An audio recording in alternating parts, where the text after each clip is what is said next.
Good evening, ward members. Good evening, community members. This is the time of year when we give an update on the progress of our district goals. And at this point, it is also the last update that you will get on our strategic plan that has been in place from 2017 until now, 2022. So this is an exciting sunset to these goals. On screen right now is a data profile of our district that we've taken from our district website. It's been up since this winter. And I think this is just a really great, colorful, visual portrayal of our district as far as population, number of students and staff members, graduation rate, number of students taking AP classes, participation in extracurricular activities and sports. I think it's just a great way to show the diversity and the diverse interests that our students have in Parsippany Troy Hills.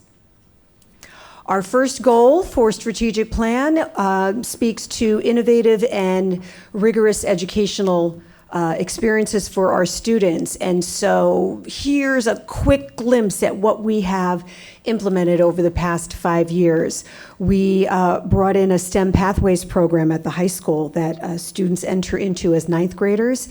It lets them graduate with a certain graduation cord, and they get a special accreditation on their graduation diploma.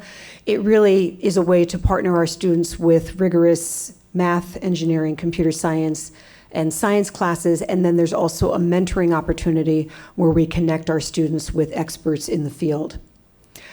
This year, we inducted students into the first chapter in New Jersey of the National STEM Honor Society, which is super exciting. We started our strings program in grade 3 years ago, and starting in September, we'll have our first batch of students entering at both middle schools. We have online courses that are at place at both Parsippany High School and Parsippany Hills High School, where students are able to take courses that we do not offer in district, such as screenwriting or veterinary science. And it's a way to let kids really explore other opportunities, even though in our smaller high schools, we don't necessarily have the staffing or the curriculum for those programs. We also included a new partnership with NJIT, where our students can have dual enrollment. It's a way to let our students get credit for courses at NJIT at a significantly reduced tuition rate. And then it also guarantees them admission into NJIT if they apply at a certain point in their high school experience. We have, this is one of the first things that we did. Some of you may remember at the middle school that the world language experience for students really was just 7th and 8th grade.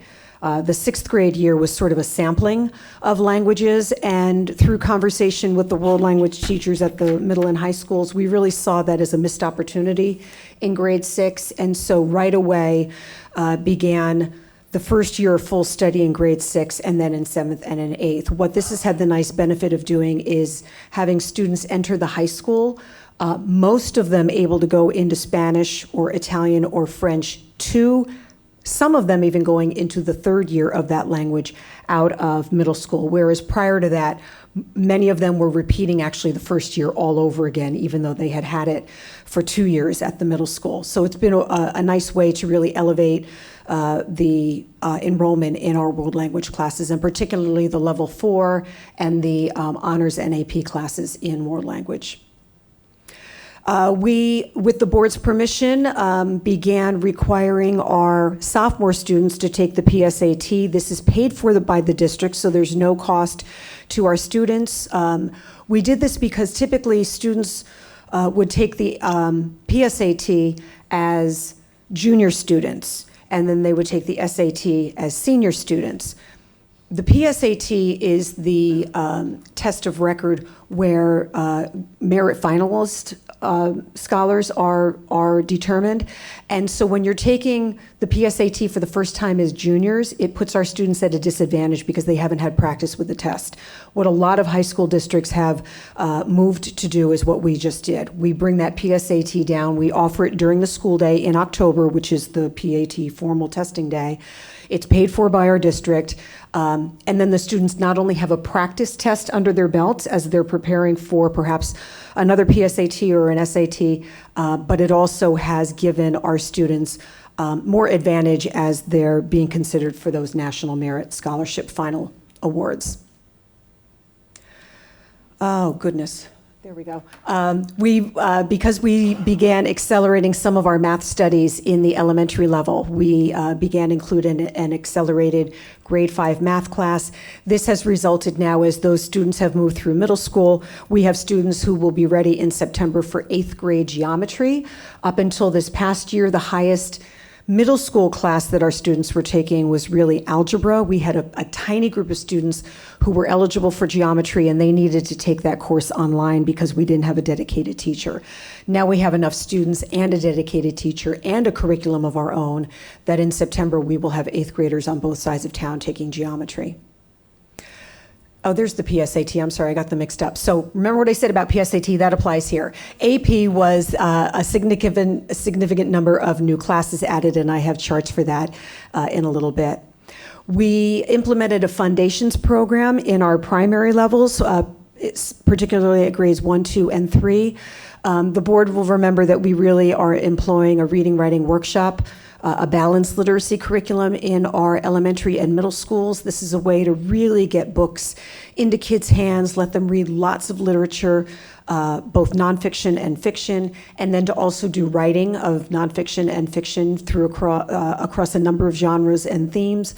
But Foundations is a way to build in some more solid phonics instruction through daily lessons that our kindergarten, first, and second graders are able to do with their teachers. We began implementing cybersecurity classes at our high school, which is really a 3-course series leading to a cybersecurity certificate. And students who are taking this 3-course series over 3 years end up walking away with a certificate that they can go right into industry and find work with. And so we always have a number of students for whom either a 2 or 4-year college experience is just not the right path for them. And this has been a really exciting addition at our both high schools. And then we also are now including high school book clubs, similarly to what we do at our elementary and middle school, where many times the teachers will work with a realistic fiction unit or a fantasy science fiction unit. And then there is a choice of texts that the kids can work within. That now is also coming to the high school. So while there still is the everybody reads this book, typically the second book within that unit is more of a choice. And then we have many new elective classes, not only at the high school, but also at the middle school. We particularly strengthened some of the STEM offerings and the technology and graphic arts offerings at our middle schools.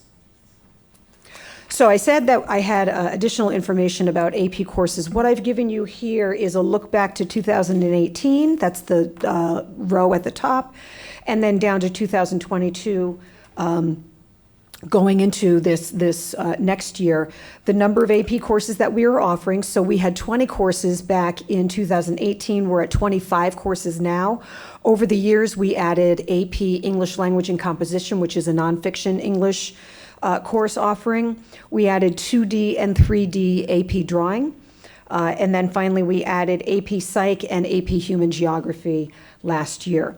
You'll see the number of sections. That means the number of individual classes that are running for those for AP classes, and then the total number of students taking AP, and that does include repeated numbers. So we've gone from 745 students in 2018 to over 1,100 students registered for next year, which is really outstanding. And as I always point out every year for our board members, I show you this information not because I think that AP courses matter to me in a way that may be different from what other people consider. I think AP courses matter just like honors level classes matter because students in those classes are exposed to more rigorous reading, writing, critical thinking, and discourse.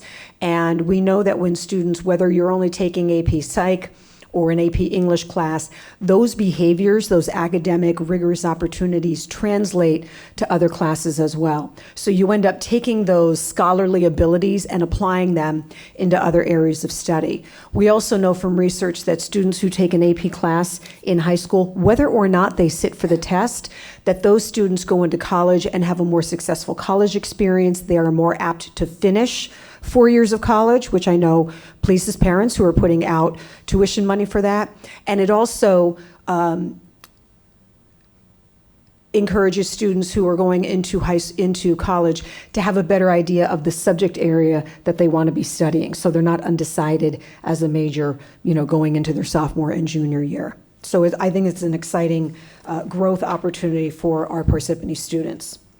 This is AP participation by percentage of students enrolled, and I've given you just a two-year look two-bar look from 2018, where we had just over 38% of our students participating in AP, and now at over 55% of our students participating. This is the number of exams that were taken. In 2018, it was 644. Last year, it was 984. Average exam score, and we know that in order to get college credit, you need to achieve a certain level of a score. The average score in 2018 was 3.8. For 2021, 3.2. I am less concerned. We expect that when you have more students taking exams, you may see a slight drop in score. I'm not worried about that. I am excited and continue to be excited by the number of sections that we're running, the number of teachers. We're really expanding our AP bench so that we have more than one teacher in each high school who can cover that content area, and then the number of students who are beginning to enroll there. This is our SAT performance from 2018 and then 2021, so we're up a bit there, which is nice. And then achievement tests, average scores, jumping from a 24 4 years ago to 26. So I think when we look at achievement within that first strategic planning goal about rigorous opportunities, innovative opportunities for students, I think we've really come a very long way, and we have the student performance results to really back that up. Finally, there's something that for those of our board members who attended the World Language Honors Society induction this year at both of our high schools, you'll know that they also handed out a special graduation cord to students who had successfully passed the seal of biliteracy. This is a rigorous exam that students in a world language are able to sit for. There's a speaking component, a listening component, a writing component, and a reading component. And students who come out with the seal of biliteracy are able to show that to an employer, and it means that they are fluent in a second language, which is a huge boost for employers, particularly who have companies overseas or who work with a particularly diverse company culture. And you'll see the numbers there of the number of students who successfully completed that exam, with this year being 119 students. Our second strategic planning goal really speaks to developing students who are adaptable, confident, self-aware, and responsible. We have often coined this as our social and emotional learning goal. And so in support of this goal over the past few years, one of the first things we did was we brought in an actual curriculum for social and emotional learning. This is the Harmony SEL program. This has been in place now for at least 3 years at our elementary classrooms, K through 5. There are specific lessons that the teachers go through with their students. In the beginning, this was sort of a once or twice a week opportunity. When we were returning from hybrid instruction and getting ready in September to welcome all students back to school, the teachers at the beginning of the year made a point of doing these lessons on a near daily basis because we knew that we wanted to rebuild class community and help students to feel safe and give them the skills to be living again once in a school society. Our board members know that we've had presentations at the board level on our student-led conferences. All of our elementary schools worked with, some of them piloted it last year. Everyone did it this year with grade 4 and 5 as our target. We did have some teachers that in lower grades who also used it with their students. This is a choice to parents. If they're not interested in having their student attend the conference, that certainly is their prerogative, but it's been a great way to really develop leadership skills and advocacy skills for our students. We also, for the first time ever this year, held high school parent-teacher conferences, and that is something I very much would like to continue. We have an advisory program successfully implemented at both of our middle schools, and I know that there is a sincere desire to continue this, particularly as we move into what will be a brand new 5-year of strategic planning. Prior to the pandemic, I ran a book study group with many of our parents on this book by Dr. Michael Bradley called Crazy Stressed, and it's about supporting teenagers during what is a pretty stressful time. Teenage years don't look like they did when most of us were back in school. There's really no opportunity to shut down or shut off of connections with things, and there were a number of really neat strategies in that book that we spoke about in our parent group. We have begun, when we do our student tours and our orientations over the summer, the principals have begun featuring student leaders leading those sessions, which is another way that we really promote student leadership. We have student participation on many of our school committees, including climate and some of the Spirit Day committees, so that the students have a direct voice in what happens in the building. The high school block schedule is at this point, I believe, in its 3rd year of running, and it's been very, very successful. I know we had a number of presentations at the board level as both high school principals at the time were getting ready to pilot that. And then finally, in January, just before we closed down later that spring, we invited Dr. Maurice Elias, who is a professor at Rutgers University and really renowned in the area of mindfulness and social emotional learning for students. He was a keynote speaker for our staff members at our January in-service 2 years ago.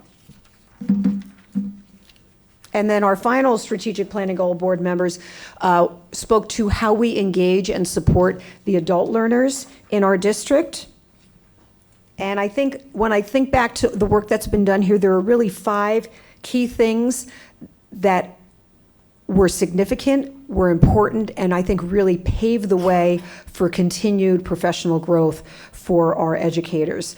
The first thing that I've listed there is that this year we had a pilot of the Danielson teacher evaluation model. The district had been using the Marshall model up until this point, and we had over half of our faculty put their hand in the air as being interested in participating in this pilot. It's gone very well, and the board at our meeting last month approved Danielson as being the single teacher evaluation model we will use moving forward.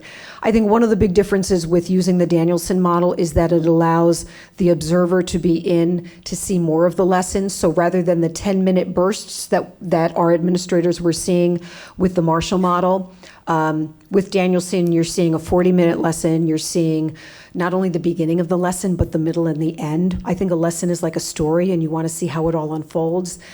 As a result of that, the post-conferences that our teachers have with their principals and supervisors have been richer and really more valuable to them.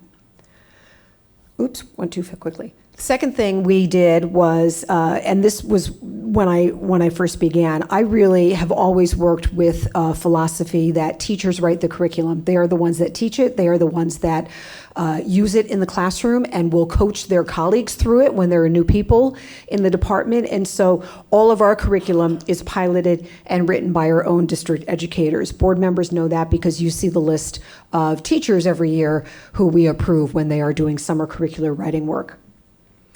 We have district committees in place for professional development, social emotional learning, diversity and inclusion, which is a way to represent many adult learner voices in the decisions that we make. This year, we always have, in the 5 years, have always included workshops for teachers who are interested in pursuing leadership opportunities or who envision for themselves a career path in leadership in education.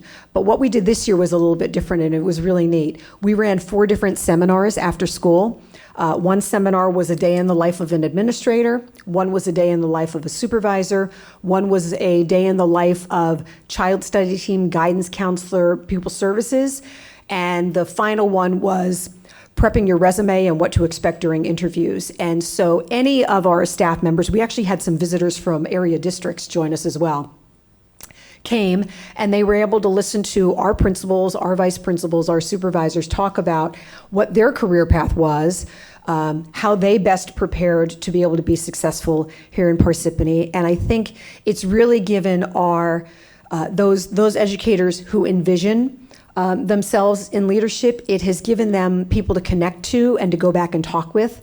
And I know that when we did, especially the interview and the resume one, Sebastian Powell at Eastlake School joined me for that one. And I think Sebastian said he's had 4 or 5 people reach out to him since then just for additional feedback. So I think it's a really good way to break down some of the barriers between administration and teacher and to support people who envision themselves at some point moving beyond the classroom. And then the final thing that we've done has really been overall to create a climate of teacher leadership and professional choice. When we do our in-service days, it is really stringent with the requirement that the teachers need to have some degree of choice in the day. There are always those things that we need to provide training on. If we're bringing in a new science textbook, if we're really promoting more differentiation in math, we want to make sure that we're helping teachers understand how to do that rather than just saying do it and then looking for it in the classroom. But we also want people to have some choice in how that day is spent. And so whenever possible, we always give teachers choices of workshops or independent study options so that they can take a chunk of that in-service day and really apply it to where they feel their need is most open. We have a new strategic plan that I presented on at our last meeting, I think, that gave an update to our board members on where we are with that. Just as a quick reminder to everyone, our 2 goals at this point speak to well-being, which is that members of our learning community will receive support for social and emotional awareness and mental and physical health in order to flourish, demonstrate empathy, and celebrate the diversity of all. The second goal is really what we're calling the deeper learning goal. Members of our learning community will design student-centered opportunities that require active student engagement and the authentic connection to real-life experiences that strengthen creative problem-solving, critical thinking, leadership, community service, and social impact. One of the things that really came through in the surveys that our parents and our students and our staff members provided to us was, if I could break it down into really the soft and the hard skills. The hard skills of the academics and the behaviors that we need to be able to be good problem solvers and good thinkers, but then also those soft skills. How do you conduct yourself in public? How do you work with a team of people? How do you engage with others in a way that really moves a project forward? And so these 2 goals, I think, really hammer down into those key areas. Right now, we have committees working on very specific action plans within these 2 goals, and I will be back with board members over the summer to make sure that I elaborate more on that with you. And so at this point, you're going to get to stay tuned on where we go with our new strategic plan, and this sunsets the strategic plan that was essentially handed to me when I was hired 5 years ago. I think we've made terrific progress here. It's been a pleasure to work on these important goals, and I'm just so pleased at not only the way our teachers have benefited from the work, but especially the way our students and the children in our community have benefited from this work.